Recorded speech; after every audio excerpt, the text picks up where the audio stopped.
Abra sua Bíblia no Salmo de número 30.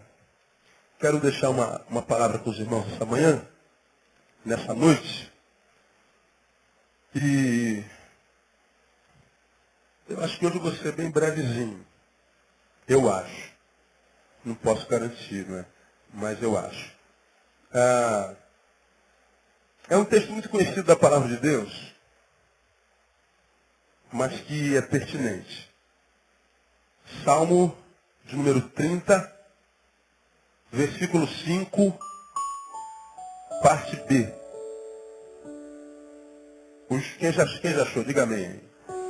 A maioria, né? O choro pode durar uma noite.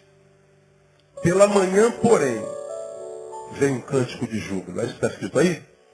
Repita após mim. O choro pode durar uma noite. Pela manhã, porém, vem um cântico de júbilo. Bom, como é que a história termina? Com choro ou com júbilo? Com júbilo. Como é que você está agora? Chorando? Fique tranquilo. Termina com júbilo. Diga para quem está do seu lado, vai dar tudo certinho, irmão, no nome de Jesus. Aleluia. Vai dar tudo certinho. Não se impressiona com o seu choro, não.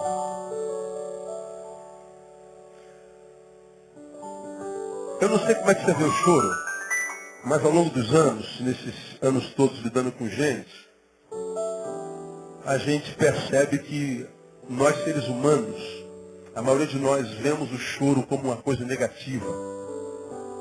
O choro lembra que tipo de sentimento? Qual é? Tristeza. Mas a gente chora só de tristeza? Não. A gente chora de quê?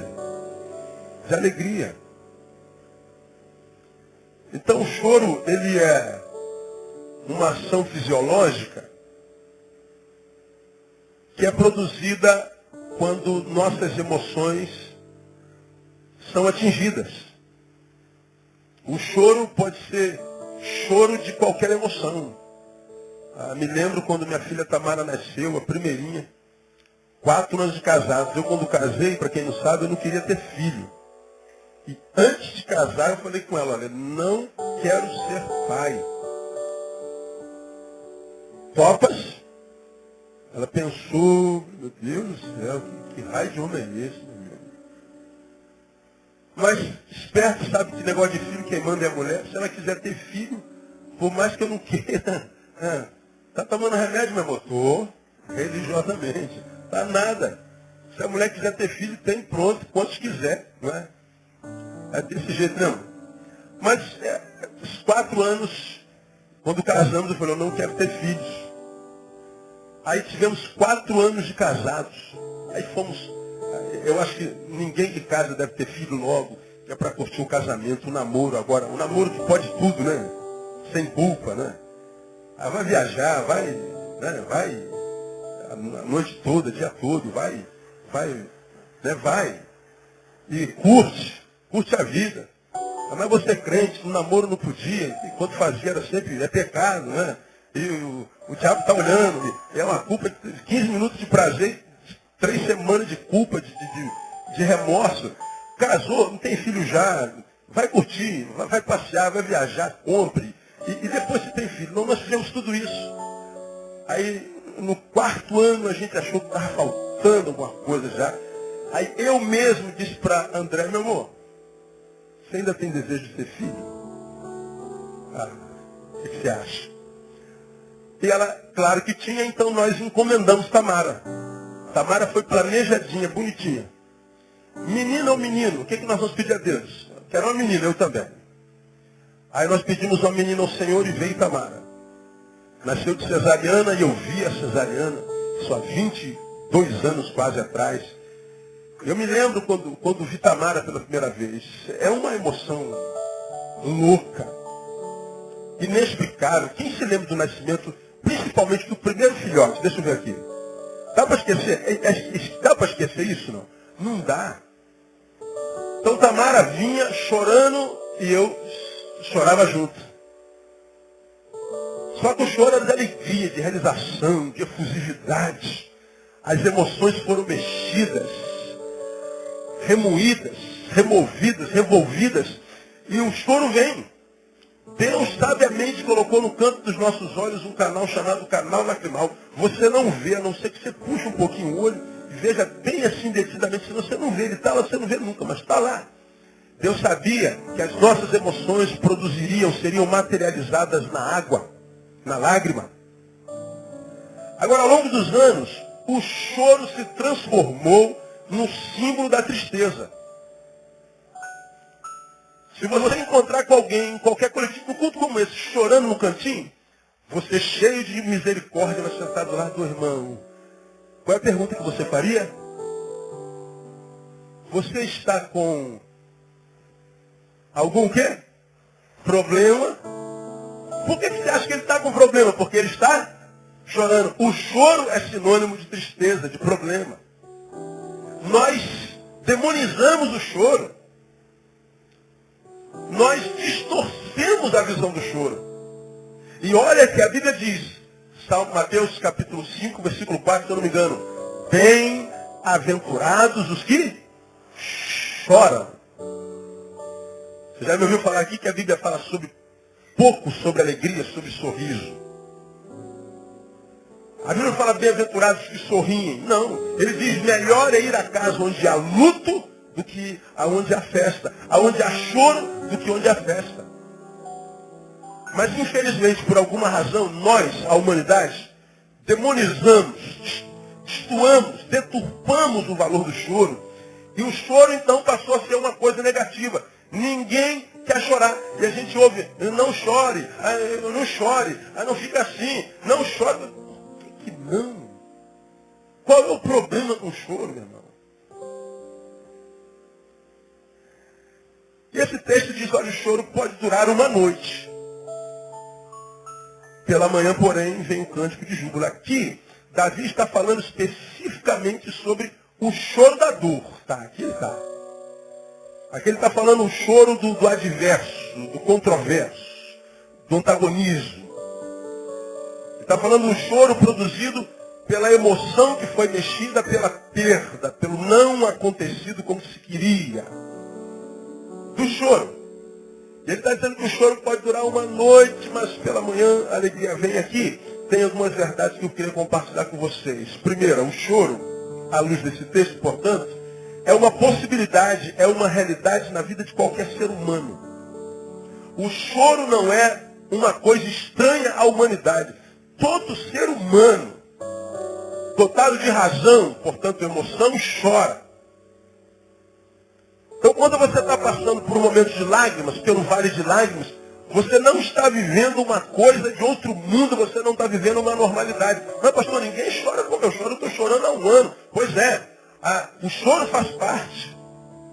Ele faz parte da humanidade. O texto diz o seguinte, às vezes, por longo tempo, o choro pode durar toda uma noite. Você já passou alguma noite em claro? Você não conseguiu dormir pela tristeza? Você está passando por um problema grave e adverso, você não sabe o que fazer e aquele problema não deixa você dormir. Tua cabeça fica lembrando dele o tempo inteiro. Você fica pensando naquilo o tempo inteiro. E você pensa naquilo e chora. E quanto mais você chora, mais você pensa. E quanto mais você pensa e chora, mais você rola na cama. E você rola para cá, rola para cá. Vai lá embaixo, toma um leitinho morno. Porque dizem que leite morno dá sono, amolece a gente. E você não consegue dormir de peito de leite morno. Aí você acredita que contar carneirinhos dá. Aí você começa a contar de 1, 2, vai até 20 milhões e 300 e tal, e você não consegue dormir. E você rola para lá, dá uma agonia danada. Aí você vai no quarto, seus filhos estão dormindo, todo o cachorro está dormindo de pata para cima, e você não dorme. Aí dá um desespero horrível. E quando é que a agonia aumenta? Quando você percebe que o dia está raiando. Quem já passou por isso? Deixa eu ver aqui, além de mim. Olha, quase todo mundo, não é verdade? O dia está raiando e o teu dia está cheio. Você tem que sair para trabalhar daqui a pouquinho. E você não dormiu, meu amigo. Que desespero. A noite se torna uma eternidade. É longa. Quando o texto diz, ó, o choro pode durar uma noite. Está falando assim, ó, o choro faz parte. ele vai te alcançar. E mais, há vezes que ele alcança e fica contigo por muito tempo, uma noite inteira. Você sabe que um dia para Deus é como 1000 anos e 1000 anos como um dia. Então ele está falando que a noite longa pode ser muitas noites, pode ser um período da tua história. O choro pode fazer parte da nossa cronologia, da nossa história por muito tempo, por longo tempo. Isso é uma realidade. Portanto, o que nós aprendemos aqui primeiro é que negar a realidade do choro ou amaldiçoar a sua existência na nossa vida é um equívoco grande. Por que eu estou pregando sobre isso? Eu atendi alguém. Claro que o meu público é resultado do que eu colho durante a semana ou nas semanas anteriores. Eu vou ministrar a vocês o que eu colho de vocês. As necessidades que eu percebo são as necessidades que eu coloco na mão de Deus, pedindo a Deus que dê uma resposta para você no domingo. Que eu vou pregar domingo que vem, nos próximos domingos, eu colho nessa próxima semana e a gente vai reproduzindo, a gente vai se retroalimentando. Deus vai tratando de cada um de vocês conforme a necessidade de cada um de vocês. E essa semana atendi alguém que disse assim, pastor, eu não aguento mais chorar. Eu não aguento mais, eu amaldiçoo esse choro na minha vida. O choro para mim virou um símbolo de desgraça. Eu não aguento mais chorar, o choro é uma maldição. Eu falei, não fale isso. Não amaldiçoe a existência dele na sua vida e nem negue a sua realidade, porque faz parte da vida de qualquer um. Aí engraçado, depois que eu atendi essa pessoa, eu fui para casa ouvir uma música na Jornal do Brasil, não sei de quem que era a música, que a frase é assim, ó, triste é não chorar. Triste é não chorar. A música é linda, eu não sei quem canta aquela música. Alguém conhece alguma música que diz essa frase aí? Triste é não chorar? Linda música, linda. Eu falei, é verdade. Tristeza não é chorar, tristeza é quando a gente já não consegue mais chorar. Quando as adversidades da vida, as dores, as maldades, as perversidades que a gente vê no dia a dia, já não tocam nas minhas emoções. Porque o choro é o resultado de emoções remoídas, revolvidas, tocadas. Se eu estou chorando, significa dizer, portanto, que eu ainda estou saudável. Minhas emoções ainda estão no lugar. Elas ainda podem ser tocadas pelo dia a dia. Portanto, por Deus também. Triste é não chorar. Triste é quando a gente percebe que a gente vê a maldição de uma criança, a dor de um idoso, a necessidade de um semelhante, e a gente passa ao largo como se estivesse vendo uma coisa. Nessa conjuntura, maldito e doente não é quem está chorando, é quem não consegue chorar. O choro faz parte, e o choro é sinônimo de saúde. Quando a gente lê Eclesiastes capítulo 3, versículo 14, a Bíblia diz lá, há tempo de sorrir e há tempo de chorar. Ninguém vive uma alegria eterna, como ninguém vive um choro eterno. Choro e sorriso fazem parte da vida de cada um de nós. Agora, por que em alguns de nós o choro se cronifica? Como quem sabe essa pessoa que diz que chora há anos e não consegue parar de chorar. Ou seja, ela não consegue parar de sofrer. É isso que ela está querendo dizer. Por que o choro se aninha e diz daqui não sai, daqui ninguém me tira? Porque muitas vezes nós negamos a sua realidade, nós amaldiçoamos a sua existência. O choro é uma bênção. Quando você chora, você está dizendo, eu ainda estou saudável. Muitas pessoas acham que o choro é uma emoção desnecessária, é um sentimento desnecessário, é uma prática desnecessária, é uma prática que é produto de uma emoção desregulada. Não, eu me lembro perfeitamente, você já me ouviu falar do meu pai muitas vezes, meu pai já morreu tem quase 20 anos. E eu fiz o sepultamento do meu pai, o corpo do meu pai estava aqui, nesse lugar. Lotado. Todos choraram. Todos. Tenho 4 irmãos, um monte de sobrinho, portanto, um monte de netos ele tinha. Minha mãe, parente, todo mundo gostava do meu pai. Não havia um ser humano no mundo que não gostasse do Adãozinho. O homem era muito sangue bom. E todo mundo chorando. Meu pai morreu com 64 anos, novos. Todos os cabelos pretos, olha os meus. Nunca vi ter uma febre, uma gripe. Nunca vi meu pai doente. Ele vai viver até Jesus voltar. Vai me enterrar 3 vezes. Não, meu pai morre aos 64 anos de uma forma assim, sobrenatural. E eu não entendo a morte do meu pai. Todo mundo chora, todo mundo questiona, todo mundo verte lágrimas. Mas naquela instância eu ainda era muito imaturo e achava que pastor não era humano. E até aquela época o PR sepultava o Neil. O Neil tinha que vestir máscaras. Quando a humanidade do Neil precisava ser revelada, vivida, o pastor não deixava. Todo mundo chorando, mas o pastor não chora. O pastor tem que consolar todo mundo. O pastor está na força do Espírito. O pastor é um ET. Né? O pastor não é um ser humano. E a gente vai fingindo que é aquilo tudo mesmo. Achando que é para a glória de Deus. Nada, na verdade, é imaturidade. É um menino preocupado com a sua imagem, com o que vão dizer dele. E já fui assim durante muito tempo na minha vida. Porque se meu pai morre hoje, você ia me ver babando aqui, não querendo que vocês morressem, vocês todos também. E eu ia chorar. Porque não chorei, no dia seguinte eu não consegui levantar. Todos choraram e levantaram bem. Eu não chorei, no dia seguinte meu corpo estava todo teso, minhas mãos, meus dedos não dobravam. Meu pescoço, meu corpo estava teso. Uma dor insuportável. Eu só piscava os olhos. Andréia, preocupada, meu amor, o que está acontecendo contigo? Eu falei, amor, fica tranquilo, meu corpo está chorando. Ontem eu não chorei. Minhas emoções não saíram pelos olhos, pelas lágrimas, porque não foram vividas, foram sublimadas. Foram negadas. Minhas emoções foram proibidas. Eu neguei a minha dor. Mentindo equivocadamente, eu neguei a minha dor. E no dia seguinte eu não conseguia me mexer, com dores homéricas, eu nunca tinha vivido aqui na minha vida. E falei para André, me dá 2 Dorflex. E me dá um tempo, daqui a pouco eu volto, eu dormi. Voltei só no outro dia. Perdi um dia na minha vida precioso, que podia estar com minha mãe, com meus irmãos, meus sobrinhos, minha esposa. Podia estar consolando, sendo consolado, mas porque me reneguei a viver um sentimento humano, chorar, simplesmente chorar. Fiquei teso, poderia ter vivido um infarto, ou um infarto, como você quiser. As emoções poderiam ter sido canalizadas para o coração. E quanta gente morrendo aí de infarto, porque não chora, porque não põe para fora, porque não exterioriza, não suporta. E esse negócio vai ter que desembocar em algum lugar. E há muita gente, como aquela mulher dizendo, eu amaldiçoo o choro. Não amaldiçoe seu choro. Seu choro é uma bênção, meu irmão. Enquanto você está chorando, você está dizendo, ainda continuo saudável. Enquanto você está saudável, o Espírito Santo age em você. E se o Espírito Santo agir em você, logo, logo esse choro acaba no nome de Jesus e a alegria vem. Diga para quem está do seu lado, não renegue o teu choro, meu irmão.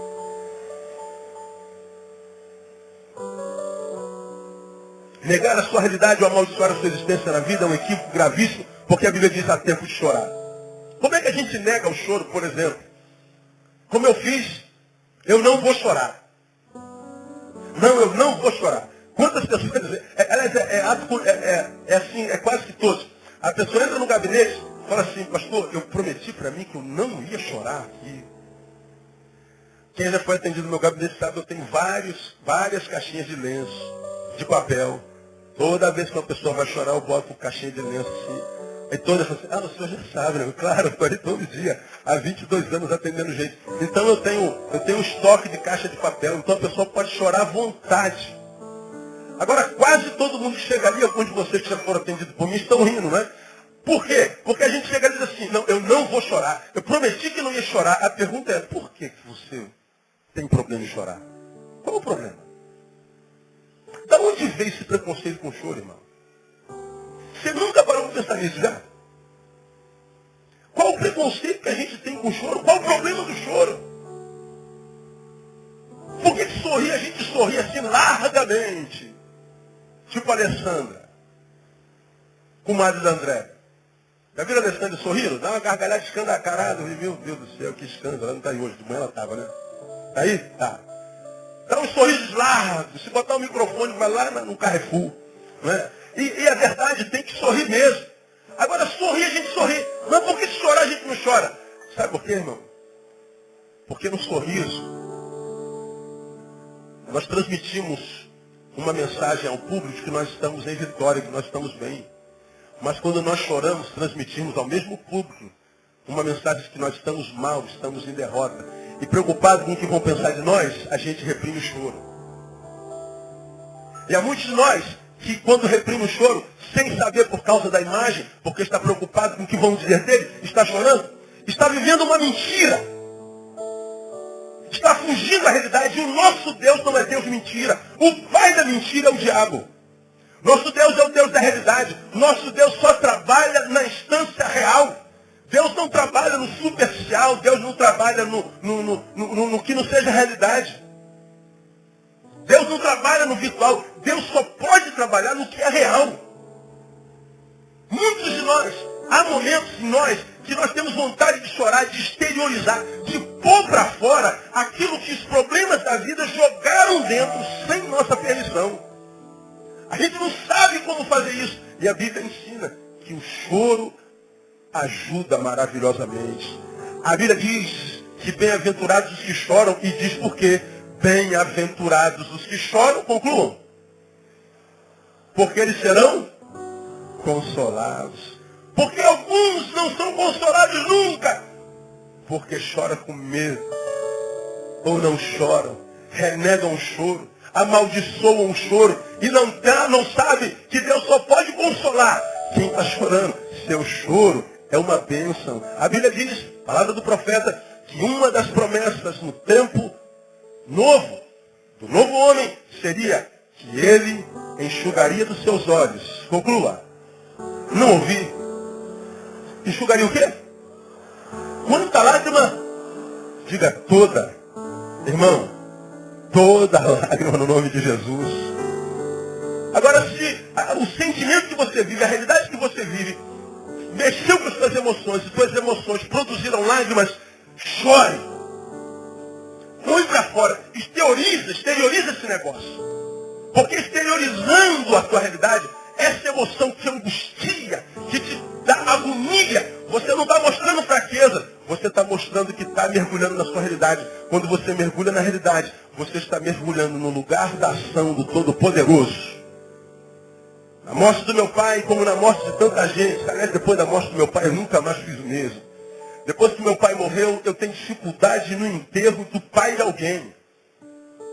Quando aparece assim, pastor, o pai de fulano morreu. Eu falei, meu Deus, eu tenho que fazer o enterro do pai de fulano de tal. Eu confesso a você, se eu puder não ir no enterro, eu não vou, mando um pastor. Fiquei com trauma, não consigo vencer essas emoções por completo. Ainda não foram vividas por completo, imagino eu, 20 anos depois. Não leva isso a ninguém. Depois da morte do meu pai, eu sei o que uma pessoa está sentindo quando o pai dele morre, quando a mãe dele morre. A sensação que nós temos com ele não é, eu imagino o que você esteja passando, não imagina nada. Quem nunca perdeu uma mãe, não imagina a dor de um filho que já perdeu a sua. Ah, pastor, eu imagina nada. Não tem como imaginar a perda de um pai, a perda de uma mãe, muito menos a perda de um filho. Agora, quando você perde e vê um filho chorando a morte do pai e da mãe, agora você sabe o que ele está sentindo. E se aplica na tua vida o que Paulo ensinou para que nós consolemos com a mesma consolação com a qual nós fomos consolados. Por que a falta de solidariedade? Por que nós não somos consoladores? Porque nós não sentimos o consolo de Deus. E por que nós não sentimos o consolo de Deus? Porque Deus não cumpre a sua palavra? Não. Porque nós não temos coragem de viver a nossa realidade, quando essa realidade é marcada por choro e adversidade. Ah, eu não vou chorar. Por que não? Qual é o problema? Como é que a gente nega mais? Ouvindo o tempo inteiro, seja forte. Só que na nossa cabeça, ser forte é não chorar. Da onde que saiu isso? Da onde que essa verdade entrou no inconsciente coletivo da humanidade? Que o choro é sinônimo de fraqueza. Ora, Jesus, o nosso Senhor e Mestre, pasme, recebeu a notícia de que Lázaro tinha morrido. O que Lázaro era de Jesus? Amigo, não era filho, pai, irmão, nada. Era um amigo. E quando ele recebeu a notícia da morte de Lázaro, o que aconteceu com Jesus? Diz o texto, Jesus chorou. Chorou a morte de um amigo e pior, que ele sabia que ia ser ressuscitado daqui a pouco. Ou muitas vezes, por que Jesus está chorando, hein, cara? Ele sabia que o cara ia ressuscitar, meu. Por que Jesus chorou? Simples. Porque a sensação da perda de um ser que o ajudou a ser quem era, que foi significativo na vida dele, embora estivesse dentro da possibilidade do retorno, ainda assim no momento estava ausente. Lázaro passou pelo caminho da morte. A gente não sabe o que há do lado de lá. A gente não sabe com quem Lázaro se encontrou. A gente não sabe com que Lázaro, por que caminho Lázaro passou. A gente não sabe. Jesus conhece o lado de lá. Ele é o Senhor do que há no céu, na terra e do que mais? Debaixo da terra. Ele é Senhor da vida e da morte. Do passado, do presente e do futuro. Então ele sabe o que Lázaro passou. Nós não imaginamos. Mas o fato é que, voltando Lázaro não, Jesus chorou. Jesus não ficou preocupado com a sua imagem. Era o sentimento que o acometia naquele instante. E ele diz, eu vou ser sincero com os meus sentimentos. Jesus era mestre nisso. Ele nunca fantasiou sentimentos.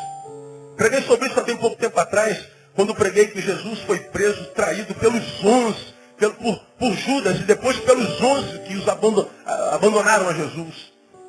Mas Jesus diz, o texto, ele foi como ovelha para o matadouro, mas não abriu a sua boca. Acusação, bufetada, e acusação e bofetada, e ele não abriu a sua boca. Ele foi crucificado, os pregos entraram nas mãos, nos pés, ele não abriu a sua boca. Ele suportou por hora em silêncio, porque ele estava dentro do seu limite. Mas quando ele chegou no seu limite, diz o texto, bradou Jesus em alta voz. O brado já é um grito. Portanto, a palavra é redundante. Bradou em alta. Todo brado é alto.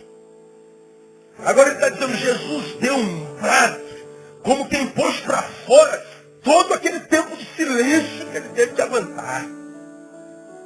Enquanto ele aguentava, ele foi honesto. Não vou me afrouxar, não. Eu vou aguentar. Agora, quando ele chegou no limite, mesmo sendo Deus, ele botou para fora. E quando botou para fora, ele poderia ter escandalizado, acredito que escandalizou um monte de gente. Deus meu, por que me desamparaste? De onde Jesus tirou que Deus o abandonou? Agora, se ele disse que Deus abandonou, é porque Deus abandonou. Não me peça explicações, porque eu não tenho como te explicar. O Jesus homem nunca deixou de ser Deus, ele sabia o que falava. Ele foi honesto com os seus sentimentos. Ele não maquiou, ele não fantasiou, não se preocupou com a sua imagem. Lembra que quando eu preguei sobre isso aqui, eu disse que ele era um Deus que não tinha medo de ser homem, mesmo que por causa disso não fosse visto como Deus. Como uma multidão poderia acreditar que ele era Deus, se ele, enquanto homem, dizia, o papai me abandonou?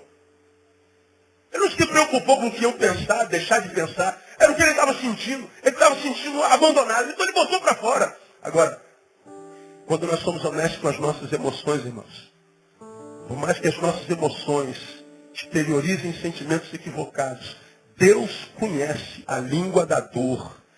E Deus sabe que muitas vezes, apertados pela dor, a nossa razão fica embotada e a gente acaba falando besteira.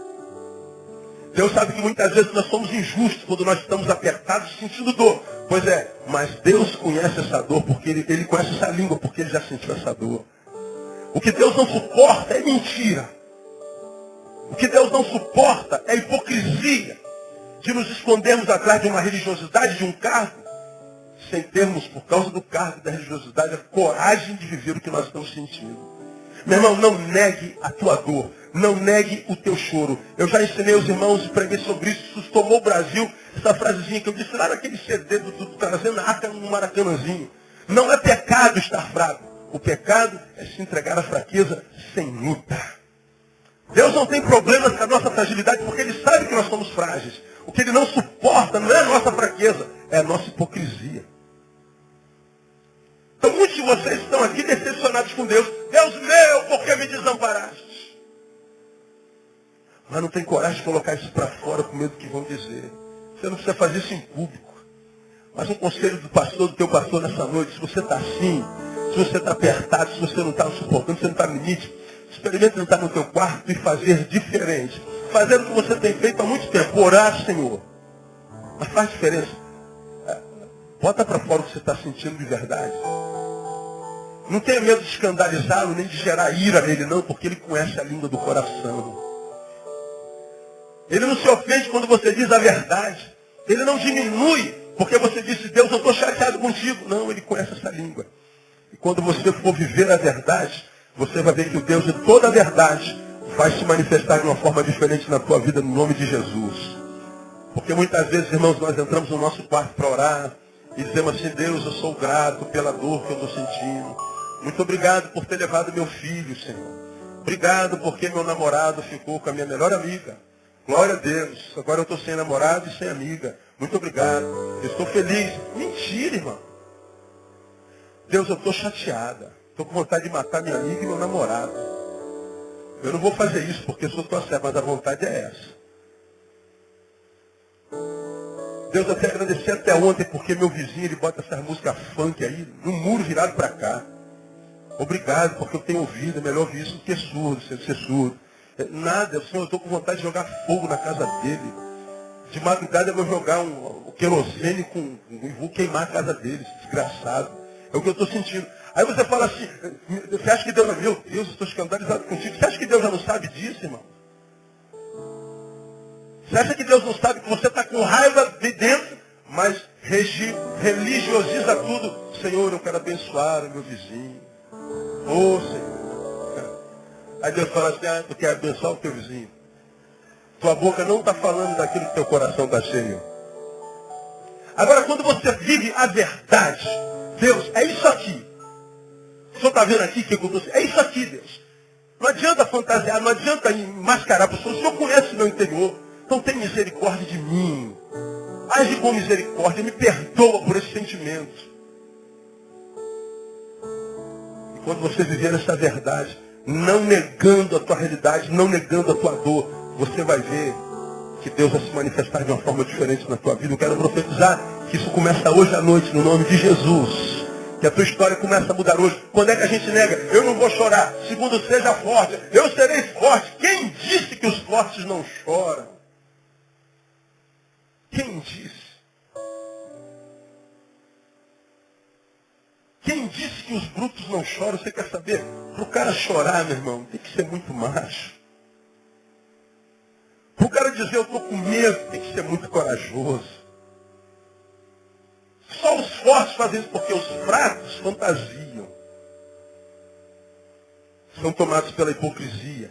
Então não negue o teu sentimento. Segundo, não amaldiçoe o teu choro. Maldito o dia em que eu nasci. Ah, como eu já ouvi isso na minha vida. Por que você está dizendo que o dia que você nasceu é maldito?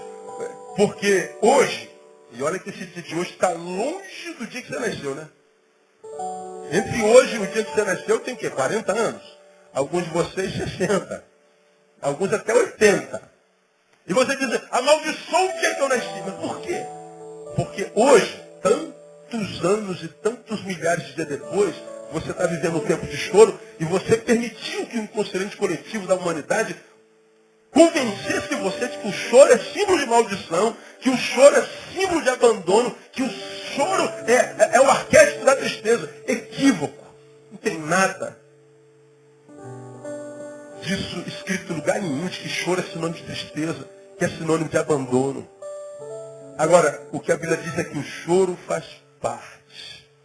Você está dizendo que por causa do que você está vivendo agora, você amaldiçoa o dia que você nasceu. Mas peraí, entre o dia que você nasceu, houveram muitos e muitos dias que você não chorou.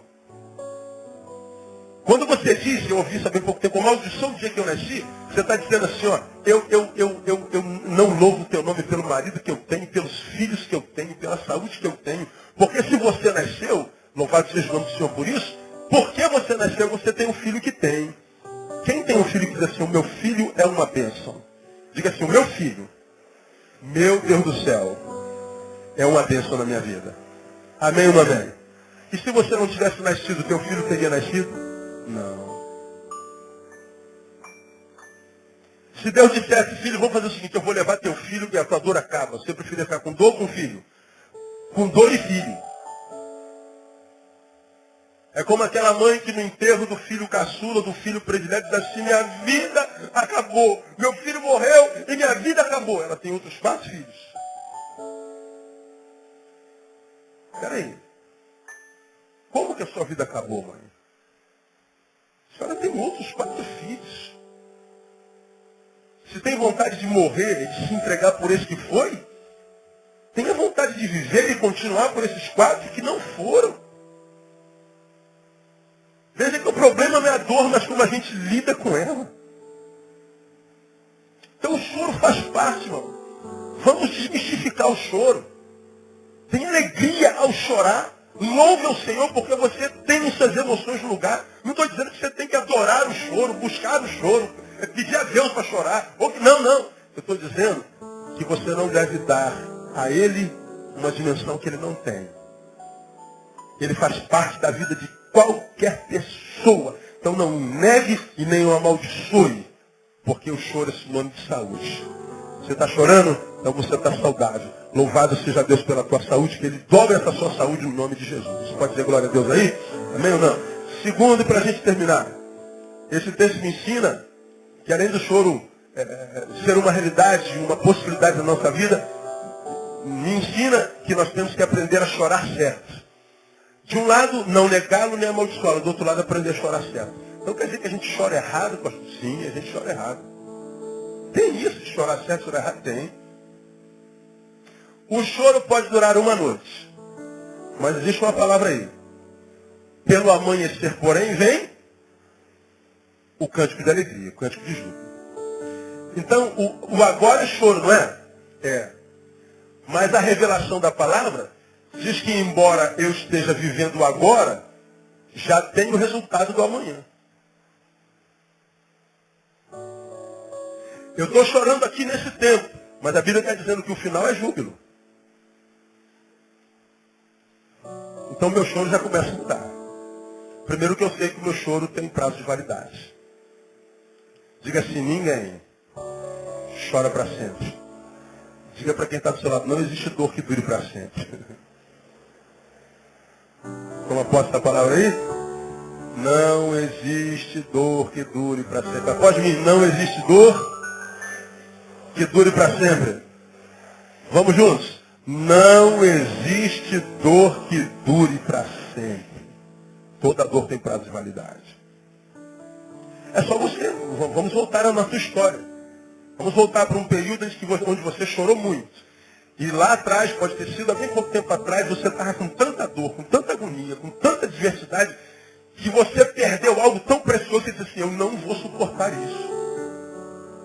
Deus, eu não vou aguentar isso, eu não vou suportar isso. Eu estava vendo a reportagem, alguns meses atrás, daquela menininha lourinha, que estava numa praia em São Paulo. Pela primeira vez ela foi na praia com a mãe. Aí o adolescente perdeu o controle do jet ski, foi lá na areia e matou a menina. Primeira vez que ela foi à praia e foi a primeira vez que ela foi na água. Você vê o filme, ela está assim, admirada com a água. Linda de viver. Nós não vimos o seu corpinho só, a vimos viva. Agora, quem aqui que, tendo um filho, não imagina sendo seu naquele lugar? Eu fico pensando, filha única, primeira vez, saindo do interior para ir para a praia, para ter o melhor dia da vida. Chegar lá, porcaria desse, perde o controle e mata minha filha. Agora, tenta se imaginar sem tua filha, cara. Tenta. Tenta se imaginar. Tenta imaginar você no enterro enterrando a tua filha. Tenta imaginar tua filha dentro do caixão. Vê se você consegue. Eu vi aquela mulher dizendo, meu Deus, eu não vou suportar, eu não vou suportar. Aí tu viu aquela japonesinha que foi lá no parque, no São Paulo, e foi naquele bagulho lá, o negócio abriu, a menina caiu. Primeira vez que vem no Brasil. Aí você ouve um cara falando assim, essa cadeira já estava com defeito há muito tempo. Sabia que a minha filha morreu por nada, por idiotice de um imbecil. Sabia que a minha filha não precisava estar morta, minha filha é única. Aí você viu a reportagem da mãe com as olheiras, os olhos estavam pretos, assustadores. Você reparou isso? Quem reparou? Ó, todo mundo reparou as olheiras dela, estava negro, os olhos dela estavam negros. De tanto chorar, perdeu a filhinha que nasceu no Japão, que não conhecia o seu país, o Brasil. E a minha filha está lá com 15 anos, sorrindo. Morre porque um empresário miserento não quis gastar R$100 para consertar uma cadeira. Como que a gente sobrevive a uma perda dessa, irmão? Como é que eu vou viver sem alguém que quando entrou na minha vida eu nunca mais fui o mesmo? Que é parte de mim, extensão de mim. Quando ela morre, morro eu junto, uma parte enorme de mim. Eu não vou aguentar isso. Quantas vezes você passou por problemas e disse, eu não vou aguentar isso? Quantos anos tem que você disse isso? Não sei. Aguentou. Você está aqui? Tô. Então você aguentou. Como é que você aguentou? Pela misericórdia de Deus que se renova cada manhã na sua vida. Você disse, eu não vou aguentar. Aguentou. Só pode ter sido um milagre. Porque suportar a perda do filho só se for milagre. Não há força humana, não há força no mundo que nos capacite para viver um negócio desse. Nós vivemos tempos tão terríveis que nós precisamos aprender a chorar certo. O texto nos ensina, só assim, ou seja, chorando certo, que o choro se torna uma bem-aventurança. Bem-aventurados os que choram. Como é que a gente deve chorar então, pastor? Primeiro, chorar com esperança. Quando você está tirando isso? Você está chorando hoje à noite, mas eu sei que amanhã tem canto de alegria. Então, choro, aproveita enquanto você está aqui. Eu vou chorar porque eu estou sentindo dor. Agora eu quero que tu saibas que eu não vou chorar para frente, não para sempre, não vou me entregar não. O Senhor me disse que amanhã vem a alegria. Eu não sei quanto tempo dura essa noite que eu estou passando. Mas eu vou chorar hoje, mas com a cabeça no amanhã. Eu vou chorar com esperança. E quando a gente chora com esperança, irmão, o amanhã chega mais cedo no nome de Jesus. Está aqui o Joey. Está chorando, né, Joey? O Joey tinha um filho exemplar. 18 anos. Traficantes o confundiram com um maconheiro desse da vida. Queimaram o seu filho vivo.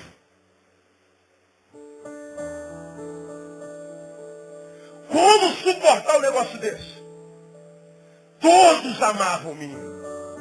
Como é que o homem desse suporta? Está chorando ali agora. Debaixo da consolação do Espírito Santo de Deus. Tua mão, Walter, é a mão de Deus na vida de Joey. Você já perdeu o filho também. Sabe o que é isso? Engraçado, um está sentado do lado do outro. Coincidência? Deus sabia que eu ia pregar sobre isso hoje. E pôs vocês dois juntos, um do ladinho do outro. Para que você console com a mesma consolação com a qual você foi consolado. Isso é o Deus que você serve, meu irmão. Isso é o Deus que você serve. Chorar com esperança. O Joey vai chorar por muitas noites. Mas vai chegar um dia que essa noite acaba, ele vai lembrar do filho com saudade, mas não mais com dor. Porque ele sabe que o filho dele gosta das mansões celestiais. Porque era um servo de Deus no nome de Jesus. Você está chorando aqui, achando que o teu choro é ponto final. Não, ponto final é no sorriso. É a vitória. Deus vai mudar a tua história no nome de Jesus, meu irmão. E você precisa chorar sim. Não renegue o seu choro. Não negue o seu choro. Não negue a tua realidade. Mas chore com esperança. Porque Deus vai mudar a tua história no nome de Jesus. Diga para alguém que está do seu lado. Vai dar tudo certinho, irmão, no final. Como é que eu tenho que chorar, pastor? Além de chorar com esperança, chore com gratidão. Isto é, não olhar apenas para o que causa dor, mas também e principalmente para aquele que fará com que essa dor cesse. Porque ele está dizendo, a dor que te faz chorar, Deus está vendo. E porque ele está vendo a tua honestidade, a tua sinceridade, a tua coragem de viver a tua dor, ele está dizendo, filho, por causa da tua coragem, eu vou abreviar a tua dor. E amanhã de júbilo vai chegar. Então chore com gratidão. Porque você serve a um Deus que tem promessas que vai mudar a história. E quem não conhece a Deus, irmão? Quem serve esses deuses foram construídos pelas suas próprias mãos, de pedra, estão pendurados nas paredes da igreja. E quem serve aquele Jesus que ele carrega no pescoço que está morto até hoje? Aonde que eles vão se refugiar? Aonde? No colo de quem? E aí você vê tanta gente se suicidando, 25 suicídios por dia. O cara não suporta. Agora a gente aprende com Paulo, Filipenses 4,13. Posso todas as coisas. Em quem? Naquele que me fortalece. Ele fortalece você toda manhã. Então chore com gratidão. Porque se não fosse ele, você já tinha se prostrado, irmão. Recebi um torpedinho agora há pouco. Pastor, eu penso em me matar o tempo todo. Eu penso em morrer o tempo inteiro. Eu não estou suportando mais. Não aguento mais ser como eu sou, viver o que eu estou vivendo. Penso em morrer o tempo inteiro.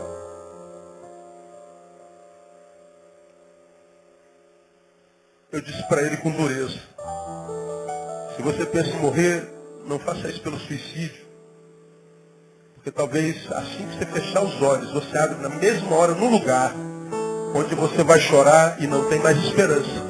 Enquanto você está aqui nesse mundo, há esperança, porque o teu Deus é um Deus vivo. A morte não soluciona o problema do choro se a gente morre longe de Jesus, longe do caminho. Lá, longe dele, haverá choro e ranger de dentes. Agora, do lado de cá, ele está dizendo, o choro pode durar uma noite. Mas depois toda noite vem uma manhã, e com a manhã vem o cântico de júbilo no nome de Jesus. Isso que te faz chorar hoje, é o que vai gerar tanta gratidão no teu coração, que vai te fazer chorar de novo, mas de alegria, porque você superou aquilo que você imaginou era insuperável. Joey, você vai glorificar muito ao Senhor ainda, meu irmão. E o Senhor vai usar você muito poderosamente para consolar a muita gente que está sentindo a dor que você está sentindo. E você vai ver que mesmo na perda de um filho, havia a graça de Deus. A razão humana não entende isso. Hoje, nós conhecemos em parte, diz o apóstolo. Mas logo, logo conheceremos como de fato é. Então, meu irmão, não amaldiçoe seu choro. Chore com gratidão, chore com esperança. E para a gente terminar, chore com humildade. Por que com humildade, pastor? Porque saber que logo, logo o nosso choro vai acabar e que o sorriso vem, pode tornar a gente soberbo.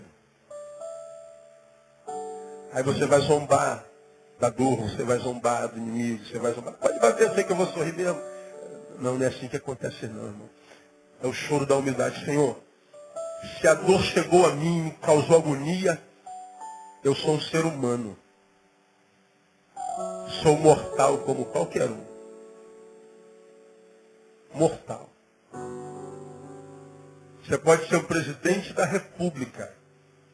Se a enfermidade quiser te pegar, ela te pega. Pegou o nosso ex-presidente. Pegou o Hugo Chávez. Tem pego tantos poderosos que estão por aí. Porque a dor não respeita identidade, cargo. A dor não respeita a religião. A dor não respeita a cor, sexo. A dor não pede identidade. A dor não pergunta qual a tua formação. A dor simplesmente chega e se aloja. Portanto, a coisa esplendorosa do Evangelho não é ser liberto da dor, é ser capacitado para suportá-la. A diferença do abençoado e do não é em sentir dor ou não, mas como a gente reage a essa dor. Portanto, a gente tem que chorar com humildade. Deus, na minha humildade eu entrego minhas lágrimas a Ti e sofro essa dor, com gratidão ao Senhor, com esperança por saber que ela tem prazo de validade, mas com humildade, sabendo que eu só posso vencê-la porque a Tua graça é sobre mim.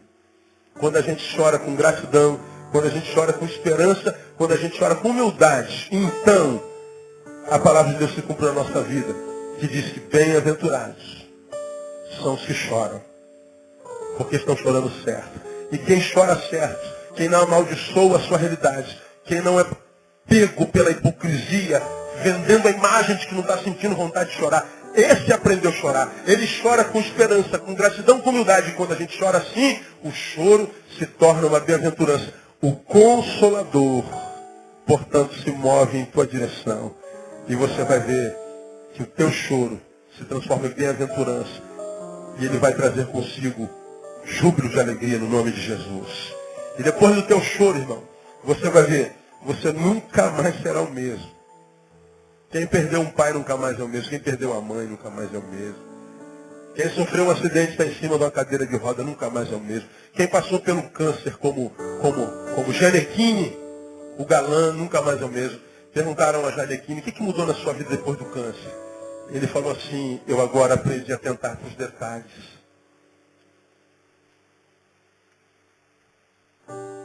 Eu agora não desperdiço um sorriso de uma criança. Eu não desperdiço, se me é possível, um abraço de um amigo. Eu não abro mão de rolar no tapete com o meu cachorrinho. Agora, cada expressão de sorriso, de alegria que a minha vida te dá, eu não desprezo nada por causa de trabalho, por causa de dinheiro, por causa de fama. Eu quero viver cada detalhe detalhe da vida, porque a vida escorre da nossa mão sem que a gente perceba. Para ele aprendeu. A dor valeu a pena. E o médico declarou curado, diz ele. E que assim seja, para a glória de Deus, no nome de Jesus. E que o Janequine viva a melhor parte da vida dele a partir de agora mesmo. Voltou ao trabalho. E ele aprendeu que ele vai continuar sendo Janequine, mas diferente. Valorizando os detalhes. Valorizando os detalhes. Então pega a sua dor, transforma em escola. Transforma essa dor numa professora. E você vai ver que a vida vai sorrir para você enquanto você chora. E se a vida sorrir, o choro bate em retirada. No lugar da sua vergonha, dupla honra. Que essa semana, Deus começa a mudar a tua história de choro no nome de Jesus. Vai dar tudo certinho. Quem recebe essa palavra, aplaude ele bem forte. E vamos exaltar o seu nome.